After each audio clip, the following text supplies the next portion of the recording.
अस्सलामुअलैकुम, welcome to 9th class math and welcome to my channel. आज हम chapter number 1 real number की exercise 1.1 का क्वेश्चन नंबर 1 कवर करेंगे, जो है identify rational and irrational number. आज हम लोगों ने क्वेश्चन नंबर 1 में आइडेंटिफाई करना है कि कौन से जो उन्होंने हमें वैल्यूज़ दी हुई है, नंबर्स दिए हुए हैं, वो रैशनल है और इरेशनल है। फर्स्ट क्वेश्चन की तरफ आ जाएँ।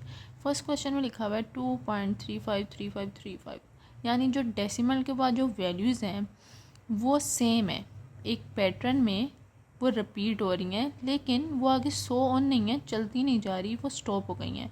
ये हम लोगों ने पढ़ा था कि जो रैशनल नंबर है ना, इसकी दो टाइप्स होती हैं, एक है टर्मिनेटिंग, दूसरी है नॉन टर्मिनेटिंग। टर्मिनेटिंग है वो रैशनल तो होता ही होता है, लेकिन उसके अंदर जो वैल्यूज़ हैं ना वो सेम रिपीट होती हैं, लेकिन वो एक जगह पे जाकर रुक जाती हैं, आगे चलती नहीं रहती। तो ये तो रैशनल नंबर हो गया, हमें पता चल गया, क्योंकि इस डेसिमल के बाद सेम पैटर्न में वैल्यूज़ रिपीट हो रही हैं, तो ये रैशनल हुई। और दूसरा ये टर्मिनेटिंग भी है। अब सेकंड क्वेश्चन है। सेकंड क्वेश्चन हम देखा जाए तो यहाँ पे 0.6 है। देखा जाए तो ये 6 लिखा हुआ है, 6 रिपीट भी नहीं हो रहा बार बार, और क्या कहते हैं, ये स्टॉप भी हो गया है। लेकिन इसके ऊपर एक लाइन है। इस लाइन का मतलब होता है कि जिस वर्ड के ऊपर, जिस वैल्यू के ऊपर ये लाइन हो, वो वैल्यू बार बार रिपीट हो रही है और वो चलती जा रही है, वो स्टॉप नहीं कर रही। तो यहाँ पे जो 6 है ना, वो कुछ इस फॉर्म में 6 सो आगे वो चलता जा रहा है। ठीक है, तो ये भी रैशनल हुआ, क्योंकि वो चलती भी जा रही है, स्टॉप भी नहीं कर रही। तो ये तो रैशनल की दूसरी टाइप नॉन टर्मिनेटिंग हो गई। और ये रिकरिंग भी है और ये रैशनल भी है, तो ये भी रैशनल नंबर है। और अब ये थर्ड क्वेश्चन है। अब थर्ड क्वेश्चन कुछ इस तरह है कि डेसिमल के बाद जितनी भी वैल्यूज़ हैं ना, वो डिफरेंट पैटर्न में रिपीट हो रही हैं, मतलब कि वो सेम वैल्यूज़ नहीं हैं। 2 आ गया, 3 6 0 6 है, वो सेम वैल्यूज़ नहीं हैं, वो स्टॉप भी कर गई हैं, लेकिन वो अलग अलग वैल्यूज़ रिपीट हो रही हैं। तो ये है इरेशनल, क्योंकि अगर ये सेम पैटर्न में वैल्यूज़ रिपीट हो रही होती, दो वैल्यूज़ भी सेम पैटर्न में रिपीट होती, या एक वैल्यू भी सेम में रिपीट होती, तो हम इसे रैशनल कहते हैं। लेकिन ये सेम रिपीट नहीं हो रही, तो ये क्या है, इरेशनल नंबर।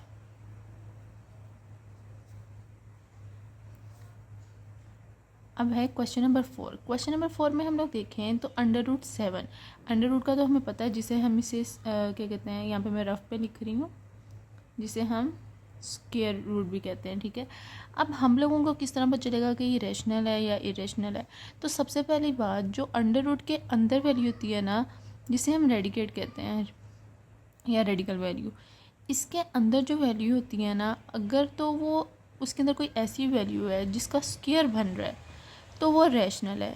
और अगर कोई ऐसी वैल्यू है जिसका स्क्वायर नहीं बन रहा, तो वो इरेशनल है। अब जो 7 है, 7 का स्क्वायर नहीं बनता, 7 का स्क्वायर नहीं बनता। इसी तरह अब हम एग्जांपल ले लें कि अगर हम इसके अंदर लिख लें 4, तो 4 2 का स्क्वायर है, तो ये क्या होगी, रैशनल होगी। लेकिन यहाँ पे क्वेश्चन में 7 है, तो इसका स्क्वायर कोई भी नहीं बन रहा, तो ये भी इरेशनल हो जाएगी। ठीक है, अब आ गया ई। अब ये जो ई है ना, क्वेश्चन नंबर 5 है, जो ई है वो एक आइलर नंबर है। आइलर एक साइंटिस्ट का नाम था, जिसके नाम पे ये वैल्यू रखी गई ई। तो मैथ के अंदर जब ई आता है ना, तो ये हम लोगों को पता है कि जो सा ई है ये इरेशनल नंबर है, तो ई भी इरेशनल है, ये हमने याद रखना है। और सिंपली हम लोगों को ये भी पता है कि जो पाई है वो भी इरेशनल है, यानी ई और पाई दोनों इरेशनल नंबर हैं। अगर ये आएंगे और पूछा जाएगा कि ई एंड पाई रैशनल है या इरेशनल है, तो हमें सिंपली ये बात पता होनी चाहिए कि E and pi irrational number है। हम क्वेश्चन नंबर 7 देखते हैं। यहाँ पे लिखा हुआ है 5 + √11। तो सबसे पहले जो 5 है वो तो होल नंबर है, हमें पता चल गया, लेकिन 5 के अंदर प्लस हो रहा है √11। अब जो अंडर रूट के अंदर वैल्यू है, हमने देखना है कि उसका स्क्वायर बनता है कि नहीं।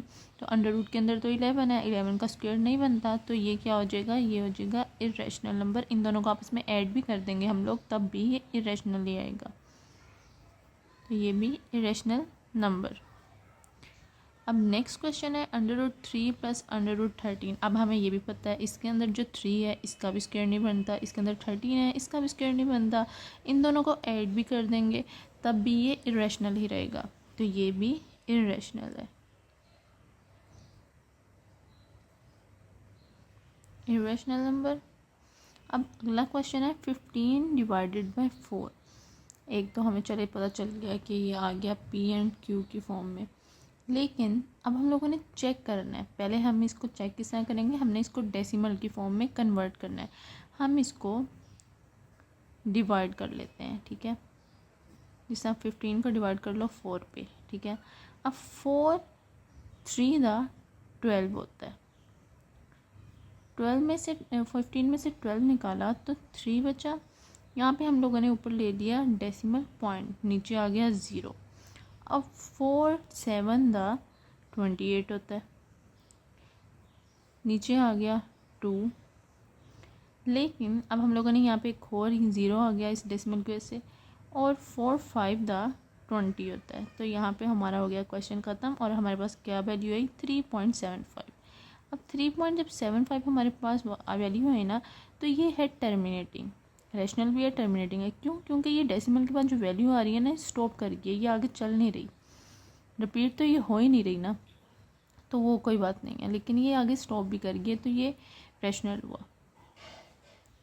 टर्मिनेटिंग भी हुआ, टर्मिनेटिंग का हमने रूल पढ़ा हुआ है कि वैल्यूज़ डेसिमल के बाद जो वैल्यूज़ हैं वो स्टॉप कर जाती हैं, तो ये स्टॉप भी कर गया है, इसलिए ये रैशनल है। अब जो लास्ट वाला क्वेश्चन है, लास्ट वाले क्वेश्चन में हम लोगों ने तो पढ़ा हुआ है ना कि ये भी इरेशनल है, ये वाली ब्रैकेट और ये वाली ब्रैकेट भी इरेशनल है। इनको जब आपस में मल्टीप्लाई करवाएंगे तो इरेशनल आंसर आएगा, लेकिन नहीं, हम लोगों ने इनको पहले मल्टीप्लाई करवा के चेक करना है कि ये इरेशनल है भी कि नहीं। तो देखा जाए तो हम लोगों ने एक फ़ॉर्मूला पढ़ा हुआ है और ये वो फार्मूला बन रहा है। यहाँ पे है 2 - √2 2 + √2। तो हम लोगों ने एक फ़ॉर्मूला पढ़ा हुआ है जो है कुछ इस तरह a - b a + b। अब इसका आंसर क्या आता है? इसका आंसर आता है a² - b²। तो अब देखा जाए यहाँ पे जो a है वो 2 है और क्या कहते हैं √2b है, तो हम लोग इनका स्क्वायर ले लेंगे। हम लोग किस तरह इनका स्क्वायर लेंगे, हम लोग करेंगे 2² - √2 का स्क्वायर।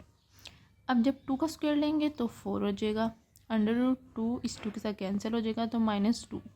अब यहाँ पे जब इसको इसमें से माइनस करेंगे तो आंसर आ जाएगा 2। अब हमें पता है कि जब कोई भी अकेली वैल्यू आए, डेसिमल के बगैर कोई भी वैल्यू आए, तो वो वैल्यू क्या होती है? रैशनल। वो वैल्यू क्या होती है? रैशनल। तो ये भी क्या होगी? रैशनल, क्योंकि डेसिमल के बगैर वैल्यू आई है तो ये रैशनल है। तो अब आप लोगों को इंशाल्लाह समझ आ गया होगा पहला पार्ट। इंशाल्लाह नेक्स्ट वीडियो में हम एक्सरसाइज 1.1 का क्वेश्चन नंबर 2 कवर करेंगे। और आप लोगों को अगर वीडियो पसंद आई हो और समझ आई हो तो कमेंट में बताएं और लाइक करें, सब्सक्राइब करें और शेयर करें।